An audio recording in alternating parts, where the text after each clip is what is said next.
स्मृति चिन्ह जो शिक्षा, संस्कार, विकास और दिव्यता का प्रतीक है।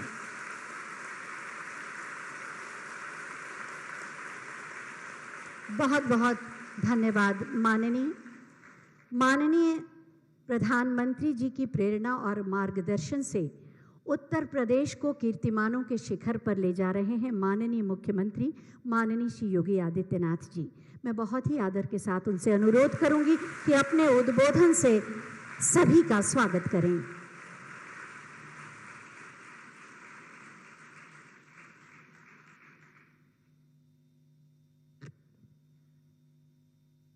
आदरणीय प्रधानमंत्री जी, नए भारत को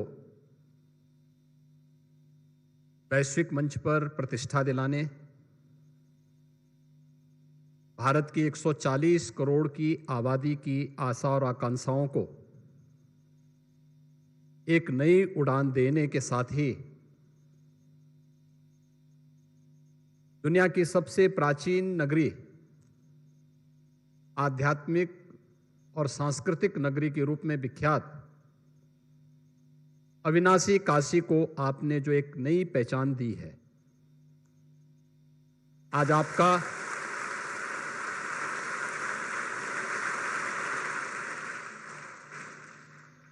अपनी इस काशी में मैं काशी वासियों की ओर से, प्रदेश सरकार की ओर से हृदय से अभिनंदन करता हूं, स्वागत करता हूं।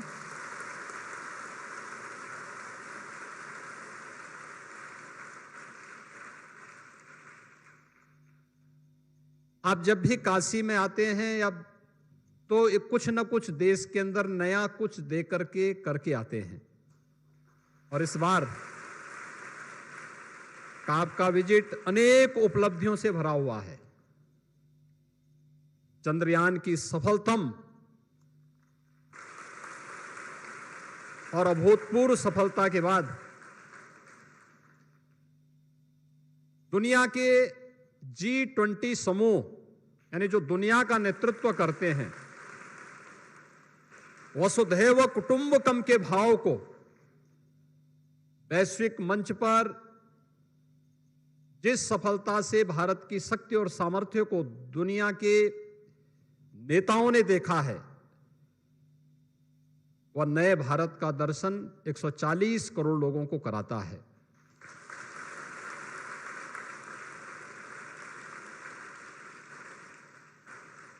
अब सूर्य भी हम सब के लिए बहुत आसान और उनके रहस्यों को जानने का एक माध्यम बनेगा। आदित्य-1 का L1 का सफल प्रक्षेपण और संसद के इस विशेष सत्र में नारी शक्ति वंदन अधिनियम का पास होना भारत की मातृशक्ति की सशक्तिकरण की दिशा में उठाए गए महत्वपूर्ण कदम है। सचमुच पिछले 9.5 वर्ष के अंदर एक नई ताकत के रूप में भरते हुए भारत को दुनिया ने देखा है, और हम सब सौभाग्यशाली हैं कि आपके नेतृत्व में यह सब कार्य हम लोग अपनी आंखों से देख रहे हैं। हर भारतवासी देख रहा है, आपके नेतृत्व पर गौरव की अनुभूति करता है। समाज के हर तबके के विकास के लिए जो कार्य योजना आपने बनाई, उसको प्रभावी ढंग से कैसे लागू करना है, यह आपके नेतृत्व क्षमता से हम सब सीखते हैं। पूरा देश सीखता है, एक नई प्रेरणा और प्रकाश प्राप्त करता है। अभिनव योजनाओं को बनाना और उसको प्रभावी ढंग से क्रियान्वयन करना, यह एक अद्भुत कला और अद्भुत नेतृत्व क्षमता आपकी हम सब के लिए प्रेरणादायी है। और आज इस चौथे कार्यक्रम में, यानी आपने देखा होगा 12 बजे प्रधानमंत्री जी ने लैंडिंग की, उसके बाद दिल्ली में भी कार्यक्रम आयोजित करने के बाद फिर दिल्ली से काशी में आए। काशी में आने के बाद पहले कजारी में इंटरनेशनल क्रिकेट स्टेडियम का शिलान्यास किया।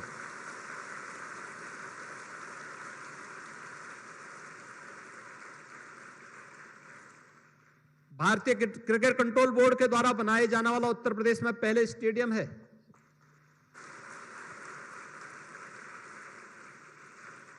काशी और पूर्वी उत्तर प्रदेश की बहनों के द्वारा आदरणीय प्रधानमंत्री जी के द्वारा नारी शक्ति वंदन अधिनियम के पारित होने पर अभिनंदन का एक कार्यक्रम संपूर्णानंद संस्कृत विश्वविद्यालय के प्रांगण में आयोजित था। उस कार्यक्रम में आपने भागीदारी की। समाज के अंतिम पायदान पर बैठे हुए राष्ट्र निर्माता बनने का जिन्हें गौरव मिलना चाहिए था आजादी के बाद, उन श्रमिकों के बच्चों को आपकी प्रेरणा से अटल आवासीय विद्यालय की जो सौगात आपने उपलब्ध करवाई है, उन बच्चों के साथ संवाद। और अब उन विद्यालयों के लोकार्पण के साथ ही संस्कृति कर्मियों का सम्मान। एक सांसद के रूप में भी एक जागरूक जनप्रतिनिधि को कैसे कार्य करना है। कभी सांसद खेलकूद प्रतियोगिताओं के माध्यम से खिलाड़ियों के प्रोत्साहन का, कभी संस्कृति कर्मियों के लिए सांसद सांस्कृतिक कार्यक्रम महोत्सव, यह अपने आप में एक अभिनव पहल है। और इस अभिनव पहल के साथ काशी में संगीत की अलग अलग विधाओं ने जन्म लिया, लेकिन एक साथ किसी सांसद ने, किसी जनप्रतिनिधि ने अब तक इन संस्कृति कर्मियों को पुचकारा हो, उनके साथ संवाद बनाया हो, उनको एक मंच दिया हो, यह अद्भुत भी पहली बार देखने को मिला है। लगभग 40,000 से अधिक कलाकारों ने इन सभी कार्यक्रमों में न्याय पंचायत स्तर पर, ब्लॉक स्तर पर, विश्वविद्यालय स्तर पर और जनपद स्तर पर इन पूरे कार्यक्रमों में अलग अलग कार्यक्रमों के माध्यम से भाग लिया, जिसमें गायन भी था, वादन भी था, नृत्य भी था और नाट्य श्रृंखलाएं भी थी। अद्भुत कार्यक्रम था। लोक गाथाओं के साथ जोड़ने, लोक परंपराओं को पुनर्जीवित करने का एक अद्भुत प्रयास। कलाकारों को एक नया मंच आपने प्रदान किया है। इन सभी कलाकारों की ओर से मैं आपका हृदय से अभिनंदन करता हूं, स्वागत करता हूं।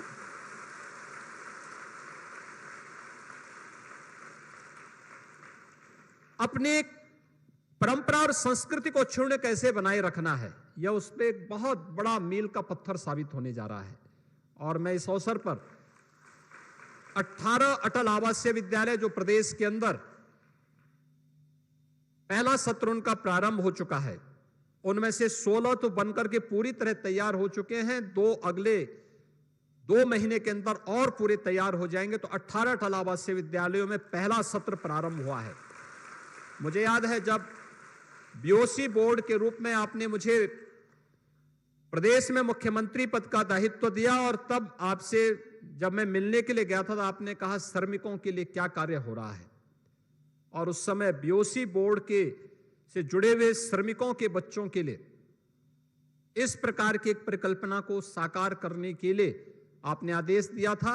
वह मूर्त रूप लिया है और हम सब के लिए गौरव का क्षण है कि श्रमिकों के बच्चे, कोरोना कालखंड में जो बच्चे निराश्रित हुए थे, अपने अभिभावकों को जिन्होंने खोया था, ऐसे बच्चों को पहले सत्र में ऐसे 1400 बच्चों को प्रवेश इन अटल आवासीय विद्यालयों में दिया गया है, जो सभी 18 विद्यालयों में पहले सत्र में लेंगे।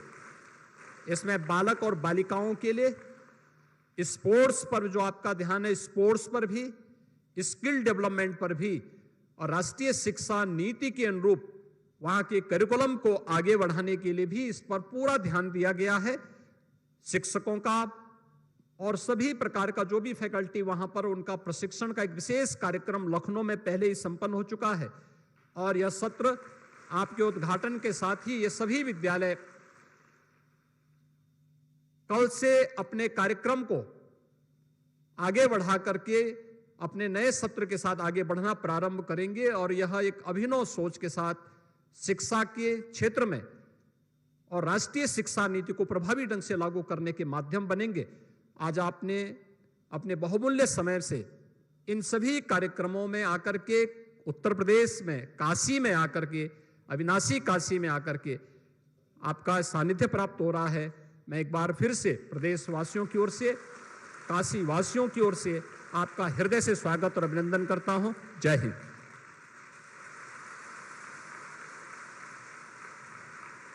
बहुत बहुत धन्यवाद माननीय, आपके प्रेरणादायी उद्बोधन के लिए। सभी पढ़ें, आगे बढ़ें, श्रद्धेय अटल जी के स्वप्न को साकार कर रहे हैं अटल आवासीय विद्यालय। और जैसा कि माननीय मुख्यमंत्री महोदय ने बहुत विस्तार से उसके बारे में जानकारी दी, अब समय है लोकार्पण का। मैं बहुत ही आदर के साथ माननीय प्रधानमंत्री महोदय से अनुरोध करूंगी कि बटन दबाकर 16 अटल आवासीय विद्यालयों का लोकार्पण करने की कृपा करें।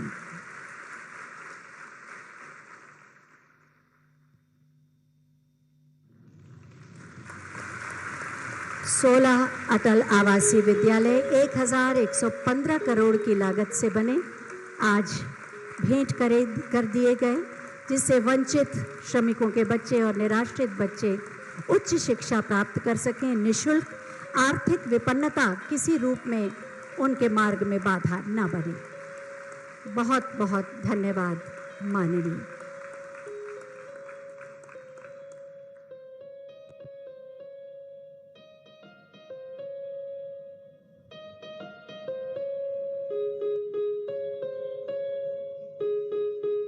अटल आवासीय विद्यालय कैसे होंगे और किस तरह से कार्य करेंगे, इसी के बारे में एक छोटी सी फिल्म बनाई गई है। आइए देखते हैं। विद्या धन सभी धनों में सर्वश्रेष्ठ है और शिक्षा पर सभी का समान अधिकार है। इसी मंत्र के अनुरूप परम श्रद्धेय पूर्व प्रधानमंत्री भारत रत्न अटल बिहारी वाजपेयी जी के सपनों को साकार कर रही है डबल इंजन की सरकार। एक शहर से दूसरे शहर का रुख करने वाले निर्माण श्रमिकों के बच्चों की शिक्षा प्रभावित न हो, उनका स्कूल जाना न छूटे, यशस्वी प्रधानमंत्री श्री नरेंद्र मोदी जी की प्रेरणा से निर्माण श्रमिकों के बच्चों को गुणवत्ता परक शिक्षा देने के लिए तैयार हैं अटल आवासीय विद्यालय। माननीय मुख्यमंत्री योगी आदित्यनाथ के नेतृत्व में निर्माण श्रमिकों के बच्चों को शिक्षित करने की जिम्मेदारी कर्मयोगी सरकार ने स्वयं उठाई है। उत्तर प्रदेश के सभी मंडलों में स्थापित अटल आवासीय विद्यालयों में बच्चों के व्यक्तित्व विकास के साथ ही उनकी रुचि एवं क्षमता के अनुसार शिक्षा प्रदान की जाएगी। प्रत्येक विद्यालय में 1,000 विद्यार्थी कक्षा 6 से 12 तक निःशुल्क शिक्षा ग्रहण करेंगे। विद्यालयों में प्रवेश पारदर्शी तरीके से मेरिट के आधार पर होंगे। स्मार्ट क्लास, शारीरिक और तकनीकी शिक्षा से बच्चों का सर्वांगीण विकास सुनिश्चित होगा। बच्चों को अत्याधुनिक हॉस्टल एवं पोषण युक्त भोजन की सुविधा मिलेगी। अटल आवासीय विद्यालयों में निर्माण श्रमिकों के बच्चों के साथ निराश्रित और मुख्यमंत्री बाल सेवा योजना सामान्य से आच्छादित बच्चे भी शिक्षित होंगे। नेशनल एजुकेशन पॉलिसी की एक बड़ी प्राथमिकता ये भी है कि शिक्षा केवल किताबों तक सीमित न रहे, बल्कि प्रैक्टिकल लर्निंग इसका हिस्सा बने। अटल आवासीय विद्यालयों में एक ओर राष्ट्रीय शिक्षा नीति का समावेश और भारतीय संस्कृति एवं सभ्यता को पाठ्यक्रम में प्राथमिकता पर शामिल किया गया है, तो वहीं व्यावसायिक, पर्यावरण, कौशल विकास, प्रायोगिक और सामाजिक शिक्षा को भी वरीयता दी गई है। ये सीबीएसई के पैटर्न पर चलने वाले विद्यालय होंगे, जिसमें लॉजिंग, फूडिंग सारी व्यवस्था होगी। 6 से लेकर 12वीं तक की संपूर्ण शिक्षा का दायित्व सरकार और बीओसी बोर्ड उठाएगा। यशस्वी प्रधानमंत्री नरेंद्र मोदी जी के कर कमलों से माननीय मुख्यमंत्री जी की गरिमामय उपस्थिति में आज अटल आवासीय विद्यालयों का लोकार्पण किया जा रहा है। इन विद्यालयों का बेहतर संचालन Uttar Pradesh building and other construction workers welfare board के तहत गठित अटल आवासीय विद्यालय समिति करेगी, जिसके लिए 2250 करोड़ रुपए का कॉर्पस फंड बनाया गया है। मेरा नाम अनिकेत गंगवार है। मेरे पिताजी मजदूर हैं। मैंने मेरे परिवार में कभी भी सपने में भी नहीं सोचा था कि हमें इतने बड़े स्कूल में आने को मिलेगा, इतनी अच्छी सुविधाएं मिलेंगी। अटल आवासीय विद्यालय निर्माण श्रमिकों के बच्चों एवं निराश्रित बच्चों को गुणवत्ता युक्त शिक्षा से जोड़कर उनका भविष्य संवारने में उपयोगी भूमिका निभाएंगे। उज्जवल भविष्य का आधार, डबल इंजन की सरकार।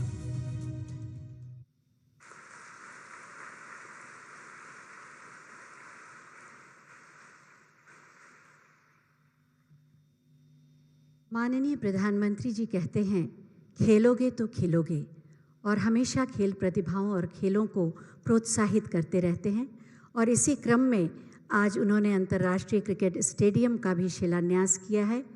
जैसे उनकी प्रेरणा से काशी सांसद सांस्कृतिक महोत्सव का आयोजन आज संपन्न हो रहा है, उनकी उसी प्रेरणा से आगामी 15 अक्टूबर से 5 नवंबर तक सांसद खेलकूद प्रतियोगिता का आयोजन किया जा रहा है, जिसमें वाराणसी संसदीय क्षेत्र के नगर एवं 3 विकास खंडों के लोग भाग लेंगे।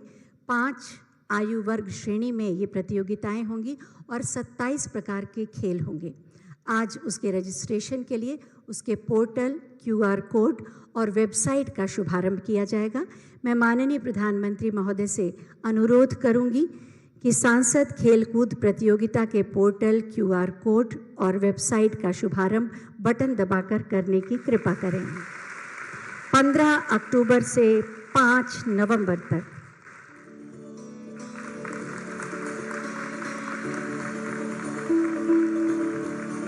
हमें पूरा विश्वास है कि जिस उत्साह से आपने सांस्कृतिक महोत्सव में भाग लिया, उतने ही उत्साह से आप सांसद खेलकूद प्रतियोगिता को भी भव्य बनाएंगे।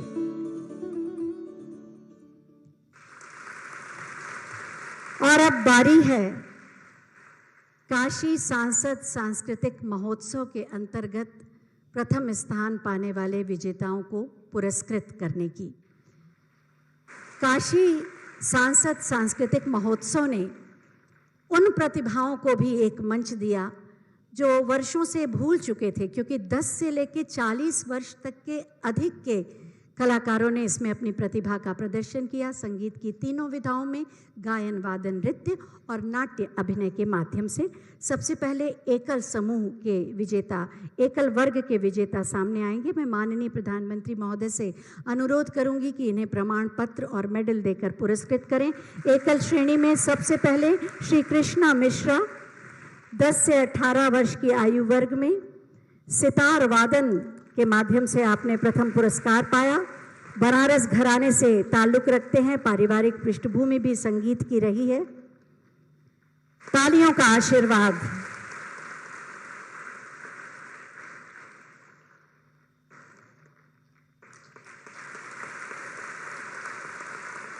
अगली विजेता सुश्री महामाया पांडे, 10 से 18 वर्ष की आयु वर्ग में ध्रुपद गायन किया आपने गायन विधा में और प्रथम स्थान प्राप्त किया। और आप वास्तव में इस सांस्कृतिक महोत्सव के आयोजन को बहुत ही सम्मान देती हैं और इसे एक अभिनव प्रयास मानती हैं। तीसरी विजेता सुश्री पूजा भट्टाचार्य, 19 से 40 वर्ष की आयु वर्ग की श्रेणी में आपने शास्त्रीय गायन में ध्रुपद का प्रदर्शन किया और पुरस्कृत हो रही हैं। विधिवत शिक्षा ली है आपने शास्त्रीय गायन की और आज पुरस्कार द्वारा और आगे जाने की ललक के साथ सम्मानित किया जा रहा है। अगली विजेता सुश्री तनु यादव, 10 से 18 वर्ष की आयु वर्ग में वादन विधा का आपने प्रदर्शन किया और स्वर वादन में प्रथम पुरस्कार प्राप्त किया। बनारस घराने के स्वर वादन से आप जुड़ी हैं, विरासत में मिला है आपको ये प्रतिभा। अगले विजेता श्री सुभाष चंद्र वर्मा जी, 40 से अधिक आयु वर्ग के श्रेणी में आप मूलतः किसान हैं और वादन विधा में ढोलक वादन में आपने प्रथम स्थान प्राप्त किया है। अन्नदाता भी हैं और संगीत से जुड़े भी। अगली विजेता सुश्री निवेदिता पांडे 19 से 40 वर्ष की आयु वर्ग में नृत्य विधा में भरतनाट्यम प्रस्तुत करके पुरस्कार लिया। 8 वर्ष से भरतनाट्यम आप सीख रही हैं और इसके बाद समूह वर्ग के पुरस्कार दिए जाएंगे ट्रॉफी के माध्यम से। सबसे पहले समूह वर्ग में श्रुति विश्वकर्मा एवं वैष्णवी सिंह 10 से 18 वर्ष की आयु के वर्ग में गायन विधा में उपशास्त्रीय गायन किया। इस समूह ने प्रथम पुरस्कार की ट्रॉफी। पूरा समूह आ रहा है।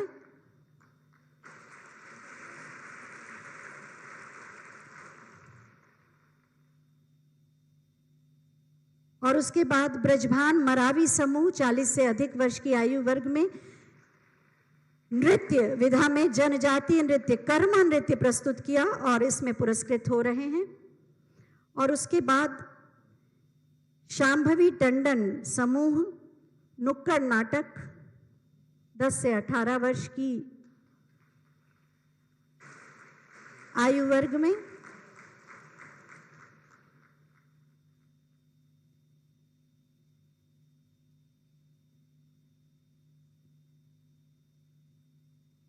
सभी समूह हैं।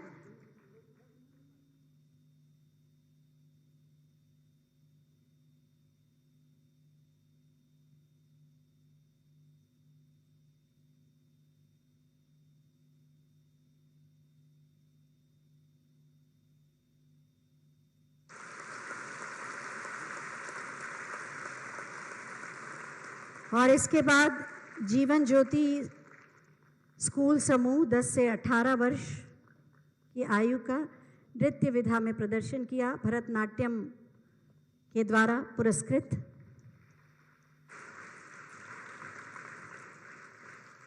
जोरदार तालियां होनी चाहिए।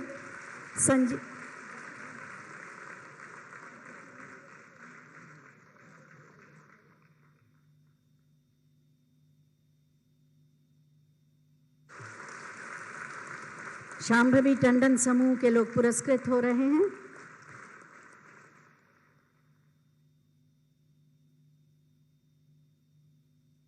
और अब जीवन ज्योति से समूह के लोग भरतनाट्यम के माध्यम से 10 से 18 वर्ष की आयु।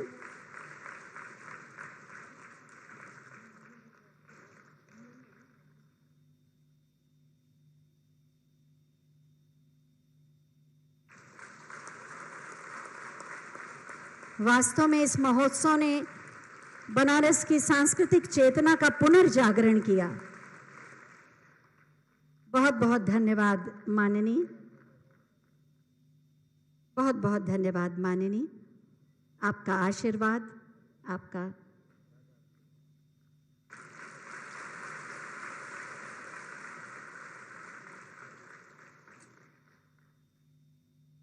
आपका आशीर्वाद और प्रोत्साहन निश्चित रूप से इन्हें आगे बढ़ने में प्रेरणा देगा। बहुत बहुत धन्यवाद माननीय। भारत की सामूहिक चेतना को जगाकर उसे नए संकल्पों, सपनों और समाधानों के साथ राष्ट्र हित से जोड़ने की प्रेरणा दी है माननीय प्रधानमंत्री जी ने। विश्व मित्र के रूप में भारत की नई पहचान गढ़ने वाले माननीय प्रधानमंत्री जी से बहुत ही आदर के साथ मैं अनुरोध करूंगी कि अपने आशीर्वचनों से हमारा मार्गदर्शन करें, आपकी तालियों के प्रणाम के साथ।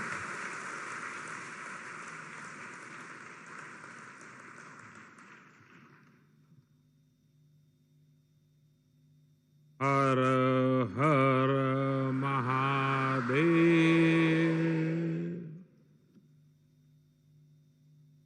उत्तर प्रदेश के लोकप्रिय मुख्यमंत्री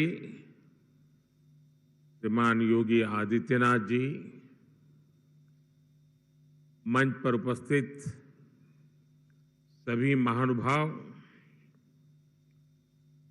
काशी सांसद सांस्कृतिक महोत्सव के सभी प्रतिभागी साथियों और रुद्राक्ष सेंटर में उपस्थित मेरे प्यारे काशीवासियों,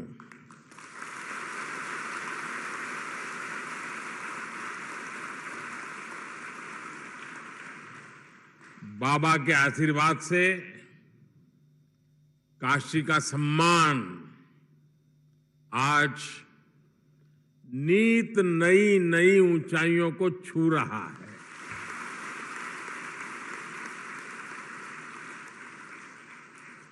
G20 समिट के जरिए भारत ने पूरी दुनिया में अपना झंडा गाड़ा है,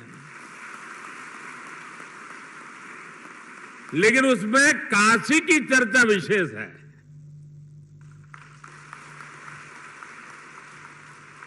काशी की सेवा, काशी का स्वाद, काशी की संस्कृति और काशी का संगीत। G20 के लिए जो जो मेहमान काशी आया वो इसे अपनी यादों में समेटते हुए साथ लेकर के गया है। मैं मानता हूं कि G20 की अद्भुत सफलता महादेव के आशीर्वाद से ही संभव हुई है। साथियों, बाबा की कृपा से काशी अब विकास के ऐसे आयाम गढ़ रही है जो अभूतपूर्व है। आपको भी लगता है ना? आप बोलेंगे तो पता चलेगा। मैं जो कह रहा हूं आपको सच लग रहा है? आप बदलाव देख रहे हैं? काशी चमक रही है? दुनिया में काशी का नाम बढ़ता चला जा रहा है। साथियों, आज ही मैंने बनारस के लिए अंतर्राष्ट्रीय क्रिकेट स्टेडियम का शिलान्यास किया है।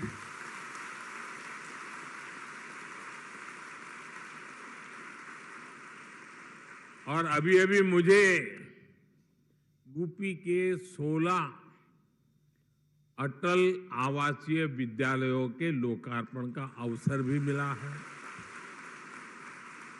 मैं इन सभी उपलब्धियों के लिए काशी वासियों को बहुत बहुत बधाई देता हूं।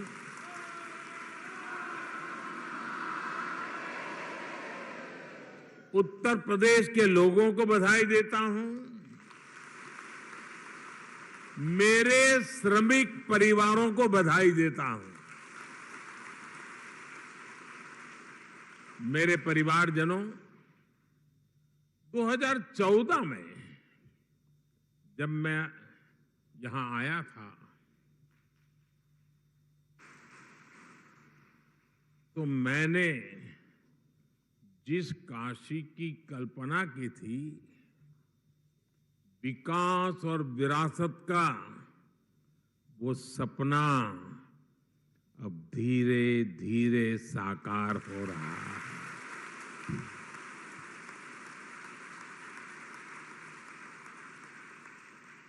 दिल्ली में व्यस्तता के बीच भी मैं काशी सांस्कृतिक महोत्सव के जो आपका कार्यक्रम चला और मैंने तो देखा, बहुत व्यापक रूप से लोगों ने हिस्सा लिया।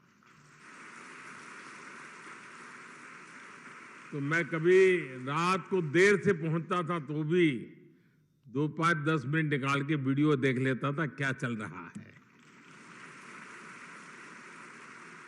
और मैंने देखा बड़ी प्रभावित करने वाली आपकी प्रस्तुतियां थी। अद्भुत संगीत, अद्भुत प्रस्तुति। मुझे गर्व है कि सांस्कृतिक महोत्सव के जरिए मुझे इस क्षेत्र की, इस धरती की इतनी सारी प्रतिभाओं से सीधा जुड़ने का अवसर मिल गया। और अभी तो इस आयोजन का ये पहला साल रहा है, लेकिन फिर भी इसमें करीब 40,000 लोगों ने, कलाकारों ने हिस्सा लिया और लाखों दर्शक प्रत्यक्ष रूप में इसका आनंद लेने के लिए आए। मुझे विश्वास है बनारस के लोगों के प्रयास से आने वाले वर्षों में यह सांस्कृतिक महोत्सव अपने आप में काशी की एक अलग पहचान बनने वाला है।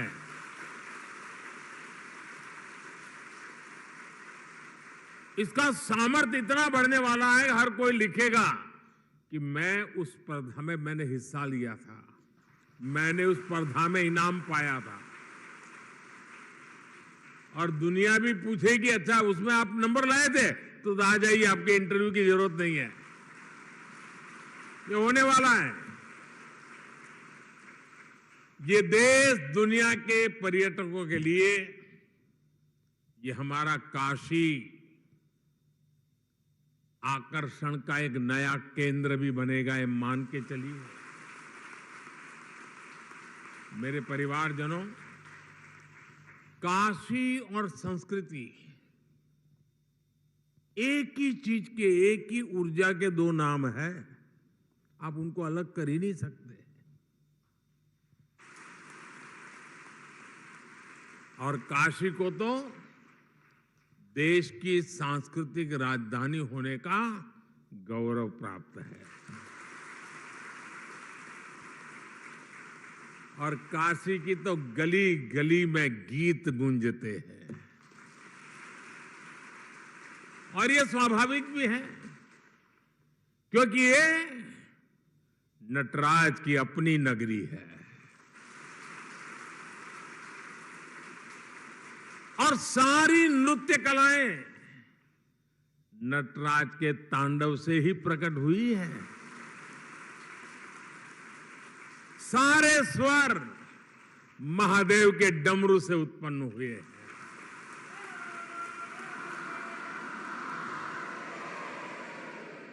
सारी विधाओं ने बाबा के विचारों से जन्म लिया है। इन्हीं कलाओं और विधाओं को भरत मुनि जैसे आदि आचार्यों ने व्यवस्थित और विकसित किया।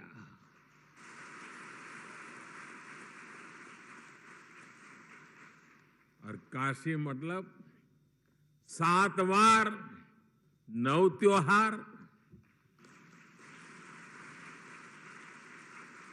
ये 7 वार और 9 त्योहार वाली मेरी काशी में कोई भी उत्सव गीत संगीत के बिना पूरा हो ही नहीं सकता। चाहे घर की बैठकी हो या बजड़े पर बुढ़वा मंगल,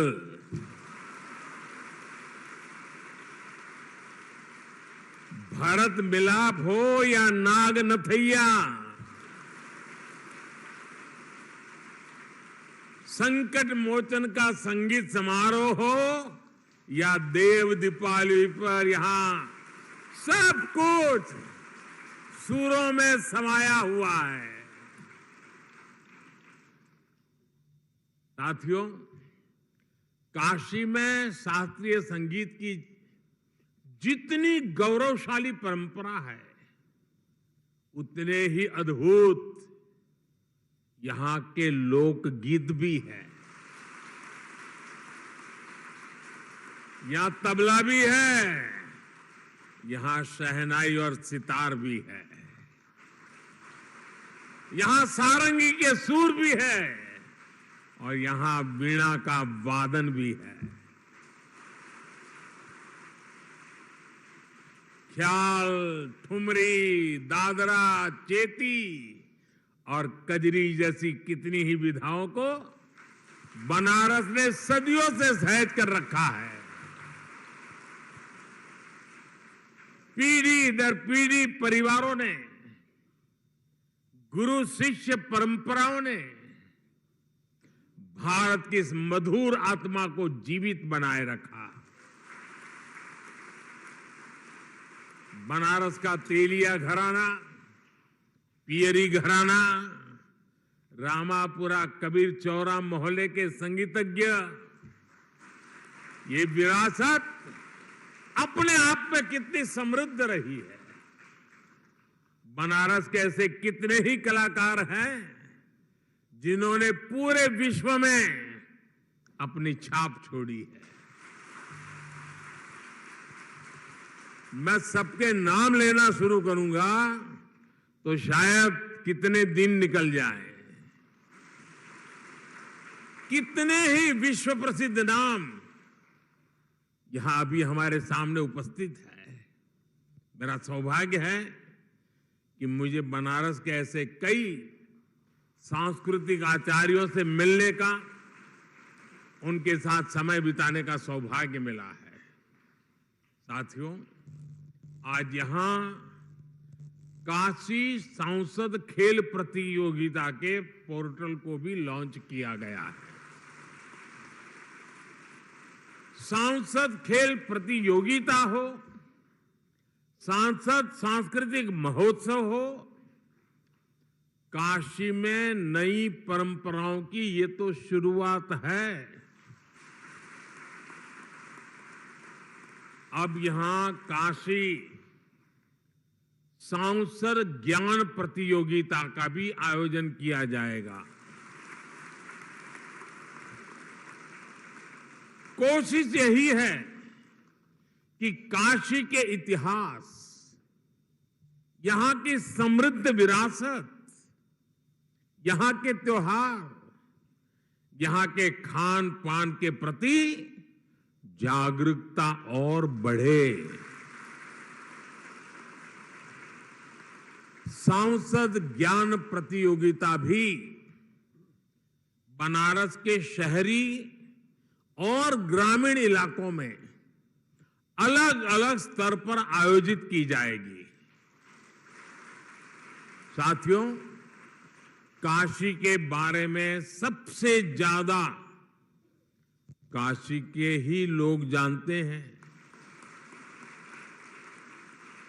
और यहां का हर व्यक्ति, हर परिवार वो सच्चे अर्थ में काशी का ब्रांड एम्बेसडर है।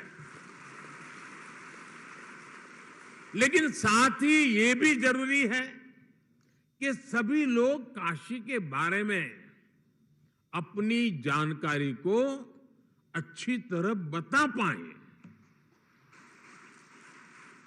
और इसलिए शायद देश में पहली बार मेरे मन में एक इच्छा है, यहां शुरू करूं। आप सबका साथ मिलेगा? आपको पता तो है नहीं मैं क्या कहने वाला हूं, फिर भी हाँ कह दिया।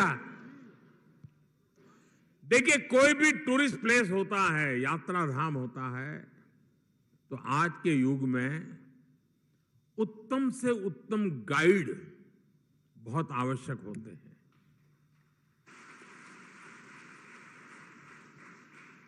और गाइड प्रतिभावान हो, जानकारियों के संबंध में परफेक्ट हो, गोलमोल नहीं, ये 200 साल है, दूसरा बोलेगा 250 साल पुराना है, तीसरा बोलेगा 300 साल पुराना है, ऐसा नहीं। वो 240 बोलेगा मतलब 240। ये ताकत काशी में होनी चाहिए। और आजकल टूरिस्ट गाइड ये भी एक बहुत बड़ा रोजगार बन रहा है, क्योंकि जो टूरिस्ट आता है वो सब चीजें समझना चाहता है और टूरिस्ट को, गाइड को पैसे भी देना चाहता है। और इसलिए मेरी एक इच्छा है और मैं कोशिश कर रहा हूं, शुरू करेंगे। अब यहां काशी सांसद टूरिस्ट गाइड, उसकी कंपटीशन भी आयोजित की जाएगी। आप गाइड बनकर के आइए, लोगों को समझाइए एक एक जगह का विषय में और इनाम पाइए। उसके कारण लोगों को पता चलेगा कि इस शहर में गाइड का एक कल्चर बन रहा है। और मुझे ये काम इसलिए करना है कि मैं चाहता हूं मेरी काशी का दुनिया में डंका बजना चाहिए।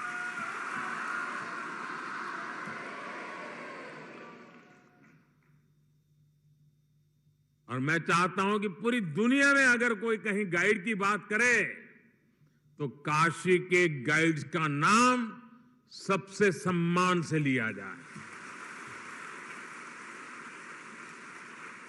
मैं सभी काशी वासियों से अपील करना चाहूंगा कि आप अभी से तैयारी करिए और बढ़ चढ़ करके उसमें हिस्सा लें। मेरे परिवारजनों, हमारा बनारस सदियों से शिक्षा का भी एक बड़ा केंद्र रहा है। बनारस की शैक्षणिक सफलता का सबसे बड़ा आधार है इसका सर्वसमावेशी स्वभाव। देश और दुनिया के कोने कोने से आकर लोग यहां पढ़ाई करते हैं। आज भी दुनिया के कितने ही देशों से लोग यहां संस्कृत सीखने आते हैं, ज्ञान लेने आते हैं।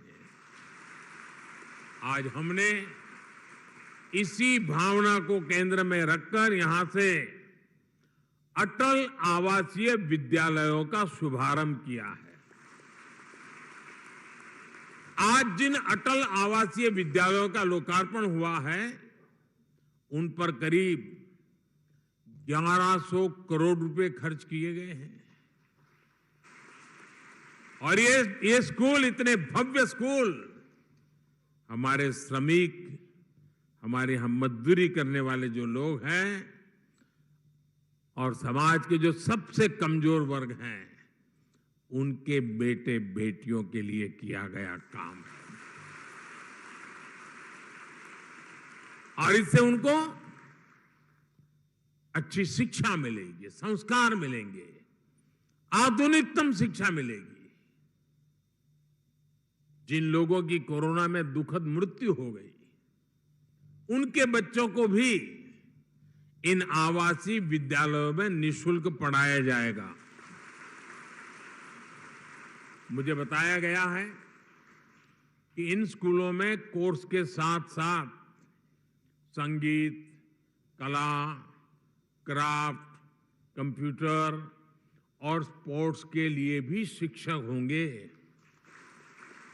यानी गरीब के बच्चे भी अब अच्छी से अच्छी पढ़ाई का, सर्वांगीण शिक्षा का सपना पूरा कर पाएंगे। और केंद्र सरकार की ओर से हमने इसी तरह जनजातीय समाज के बच्चों के लिए एकलव्य आवासीय स्कूल बनाए हैं। नई राष्ट्रीय शिक्षा नीति के जरिए हमने शिक्षा व्यवस्था की पुरानी सोच को भी बदला है। अब हमारे स्कूल्स आधुनिक बन रहे हैं, क्लासेस स्मार्ट हो रही हैं।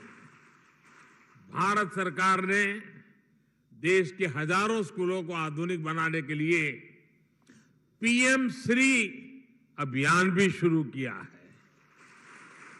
इस अभियान के तहत देश के हजारों स्कूलों को मॉडर्न टेक्नोलॉजी से लैस किया जा रहा है।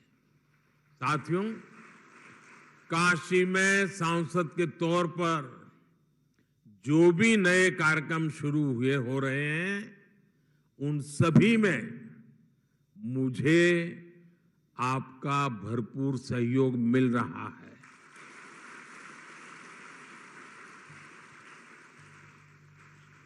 ये जो अटल आवासीय विद्यालय है ना, ये जो कंस्ट्रक्शन वर्कर्स होते हैं, जो कभी ये गांव दूसरे गांव ऐसा काम करते हैं तो उन बच्चों की पढ़ाई छूट जाती है और उसके लिए एक बजट रखा जाता है। उसमें से उनके बच्चों की चिंता करने का विषय। आप देखिए कि तत्कालीन राजनीतिक लाभ लेने का जिनका इरादा नहीं होता है, स्वार्थ भाव नहीं होता है, वो कैसे काम करते हैं। और जिनके दिल दिमाग में सिर्फ चुनाव ही भरा रहता है, कैसे भी करके वोट बटोरने की खेल खेलने की आदत रहती है, वो ऐसे पैसों के कैसा बर्बाद करते हैं आप हिंदुस्तान में जानकारी लेंगे तो पता चलेगा, ये पैसे सभी राज्यों के पास हैं और भारत सरकार ने पूरी की पूरी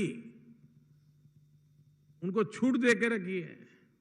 लेकिन ज्यादातर राज्य वोट मिलने वाले कामों के लिए उन पैसों को खपा रहे हैं, जबकि योगी जी ने, और मेरी बात तो बहुत पहले हुई थी लेकिन उन्होंने मन में रखा, और आज और ये बच्चे इतने तैयार होंगे ना, उस परिवार को फिर मजदूरी करने की नौबत ही नहीं रहेगी। अभी मैं ये अटल आवासीय विद्यालय के कुछ बच्चों को मिल के आया। श्रमिक परिवार के बच्चे थे, पक्का घर भी कभी देखा नहीं था, लेकिन इतने कम समय में जो आत्मविश्वास मैंने उनका देखा, मैं उनके सभी टीचर्स को भी बधाई देता हूं। जिस आत्मविश्वास से बातें कर रहे थे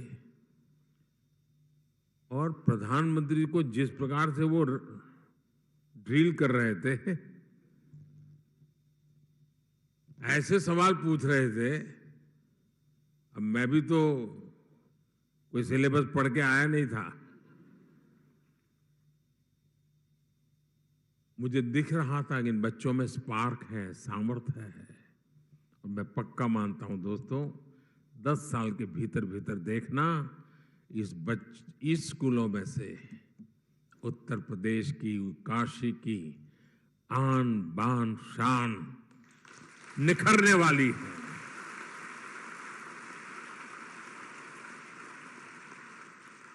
मेरे प्यारे काशीवासियों,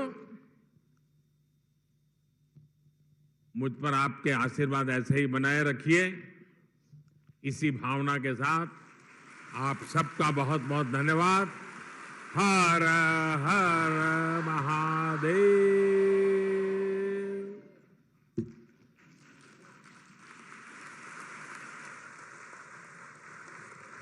बहुत बहुत धन्यवाद माननीय, आपके प्रेरणादायी उद्बोधन ने हम सबको एक नई ऊर्जा दी है और हम माननीय प्रधानमंत्री जी